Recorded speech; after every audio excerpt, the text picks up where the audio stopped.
এই boss, welcome to my new mini blog. আজকে রাতে রাতে চলে এসেছি ছৌ নাচ দেখতে। প্রচণ্ড ঠান্ডা পড়েছে, দেখতে পাচ্ছি।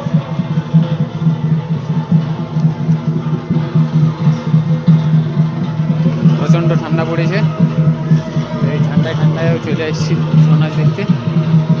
ছৌ নাচের আসলে ঢুকে পড়েছি, দেখো। চলো দেখা যাক।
পুরুলিয়ার ঐতিহ্য ছৌ নাচ, পুরুলিয়ার গর্ব ছৌ নাচ আজকে কিন্তু মোবাইলের যুগে অনেকটাই বসে গেছে।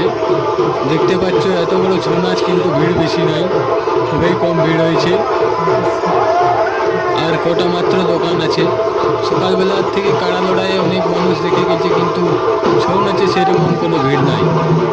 তো ছৌ নাচে একটু ভিড় করেও সবাই ফোনে শুধু ছৌ নাচ দেখো না, আসলে এসে ছৌ নাচ দেখো। এত বড় বড় পার্টি এত কষ্ট করে নাচ করছে, এত ঝাঁপাচ্ছে, আর সবাই যদি তোমরা ফোনে দেখো তো কার লাভ হবে? আম্বানি কাকার লাভ হবে? এই ছৌ নাচ পার্টিদের তো পয়সা হলেও, কিন্তু কমিটির কোনো পয়সা হলো নাই। ঝান্ডি পার্টিরা তো ফাঁকায় বসে আছে, দোকানগুলো দেখো কেমন ফাঁকে বসে আছে, শুধু টাকা পয়সা কিছু হচ্ছে নাই, ওই ঠান্ডা খাচ্ছে আর কি। ছৌ নাচ পার্টি নাচ ভালো দিচ্ছে, কিন্তু খাটালিটা যদি ওরা একটু হাততালি